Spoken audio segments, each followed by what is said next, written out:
Banyaknya jenis-jenis santet yang beredar. Dari itu, sahabat lebih waspada. Apa saja santet-santet tersebut? Ada juga yang disebut dengan santet telekinetis, yaitu ilmu santet yang bisa mengirim benda padat, ya, seperti paku, ijuk, silet dan sejenisnya, kan benda padat yang dikirim dan ditransfer melalui energi gaib yang dimiliki sang dukun ke dalam tubuh si korban. Dan si dukun menggunakan kekuatan yang didukung khodam perewangan, jin, banaspati, dan makhluk-makhluk sejenisnya. Walaupun rumahnya jauh antara si korban dan si pelaku, itu bukan hal rintangan. Berapapun jauhnya bisa dikirimkan oleh sang dukun tersebut. Nah, sebelumnya si dukun melakukan banyak sekali ritual agar benda padat tadi yang dikirimkan melayang secara gaib, dan di saat di tengah perjalanan berubah dari sebelumnya padat, ya, menjadi berbentuk cahaya atau cair, bisa berupa sinar merah, aura merah, cahaya merah saat dalam perjalanan menuju rumah si korban. Apa saja santet-santet tersebut yang paling bahaya hingga menyebabkan kematian dan kesengsaraan?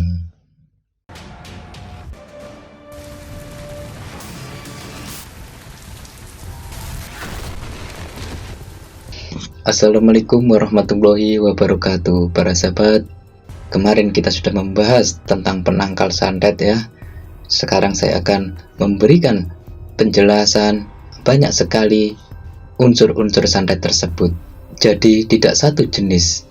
Untuk melakukan ritual pun, sang dukun juga melakukan proses ritual yang sangat panjang dan melelahkan. Apa saja hal-hal yang bisa dikirim benda padat menjadi cair atau berupa cahaya? Dalam melakukan proses ritual, biasanya bakal ada semacam tali, ya, tali gaib, ya, yang tersambung antara korban dan pelaku. Jika si korban tidak kuat untuk menghadapi santet tersebut, sang pelaku kan biasanya nyuruh si dukun untuk mengisi kekuatan energi santet yang bisa dikirimkan kepada si korban. Nah, ada juga santet yang berupa benda-benda padat seperti silet, besi, paku. Santet ini merupakan benda-benda mati. Bila dikirimkan kepada si korban akan mengalami sakit yang sangat luar biasa bila masuk tubuh. Hal ini ada. Tentu saja kodam jin sangat mendominasi dalam pengiriman sebuah energi kepada si korban.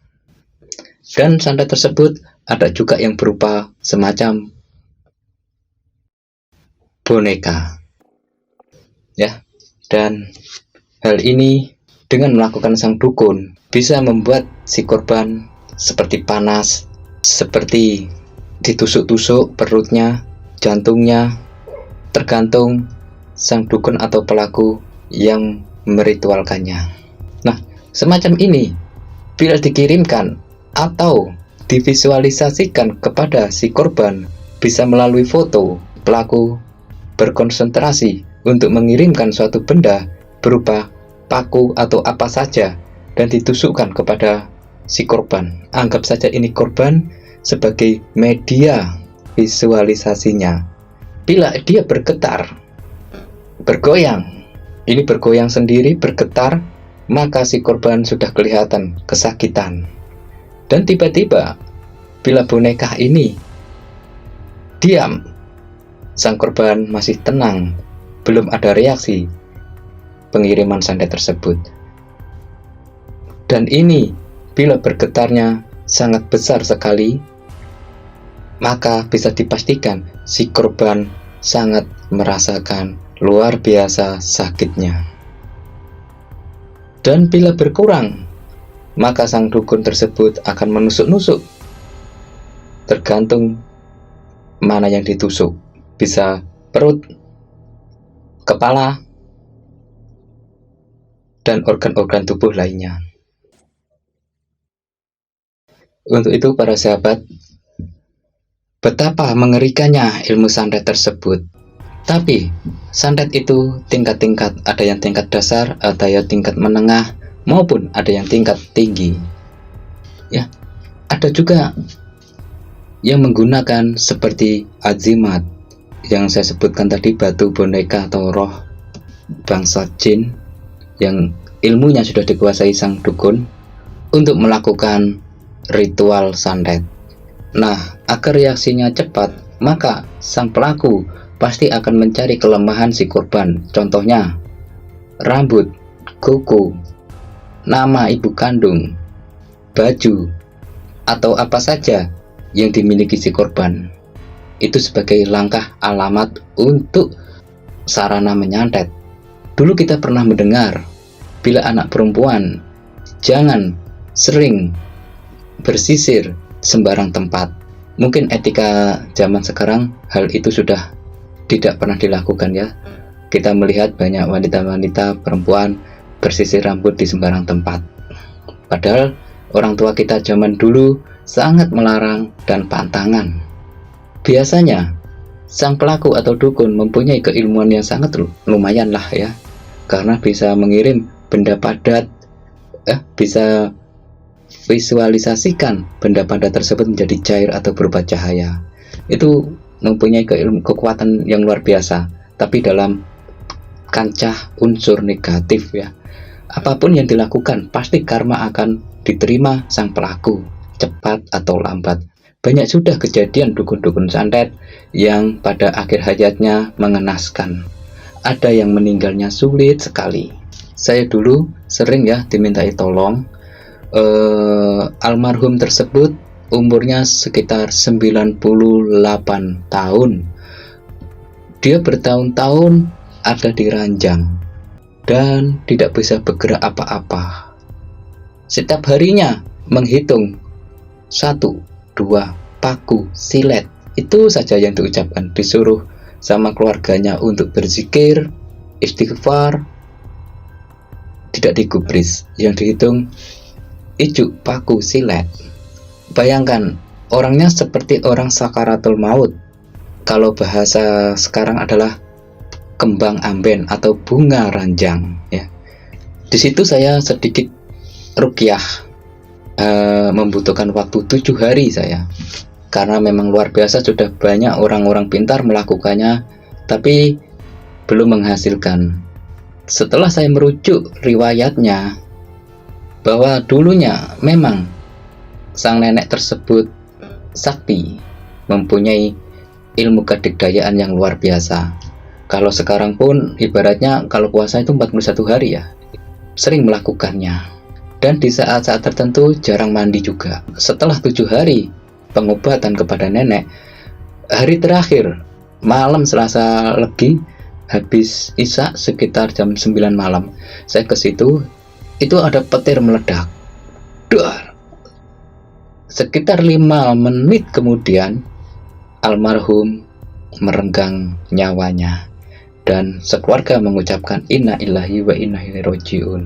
Padahal sudah bertahun-tahun, sudah kemana-mana, masih menjadi bunga ranjang.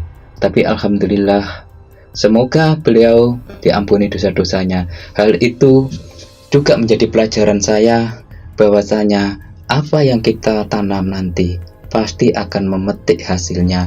Apapun, gak peduli jabatan, gak peduli profesi, gak peduli penghasilan berapapun, pasti.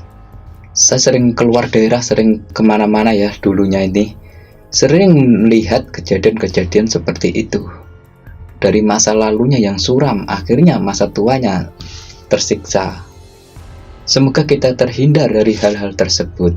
Dan kembali ke santet, bagaimana cara menghindari hal tersebut agar kita selamat? Ilmu ini tanpa amalan. Bila sahabat merasa was-was, bila ada yang menyerang dirinya, bermusuhan atau punya musuh dan sejenisnya, maka untuk menghindari ya, di saat-saat genting tersebut, sahabat tidurlah di lantai dengan sejengkal ya. Karena santet itu biasanya akan terbang sekitar antara 1-2 kilan jari ya, seperti ini. Santet nggak bisa terjun ke tanah berjalan, dia akan melayang dalam jarak berapa inci ini, lalu dari jari ya. Maka itu untuk menghindari secara alami, tidurlah berbaring di lantai selama masa genting ya. Bila sudah saatnya dirasa cukup, sahabat bisa tidur di ranjang kembali seperti biasanya ya. Ini di saat-saat genting. Wah, aku nggak punya amalan, aku nggak punya ilmu. Maka lakukanlah seperti tadi. Sebelumnya lebih bagus berwudu dulu, itu lebih utama. Semoga keluarga kita terhindar dari hal-hal yang tidak kita inginkan. Jangan lupa mengkabarkan kepada keluarga-keluarga sahabat dimanapun berada, agar ilmu ini bermanfaat dan berbagi kebaikan kepada sesama. Dan semoga kita terhindar dari hal-hal negatif seperti ini. Bersama Mbah Salim, semoga bermanfaat. Ikutin terus channel kami agar mendapatkan pengetahuan-pengetahuan yang luar biasa. Assalamualaikum warahmatullahi wabarakatuh.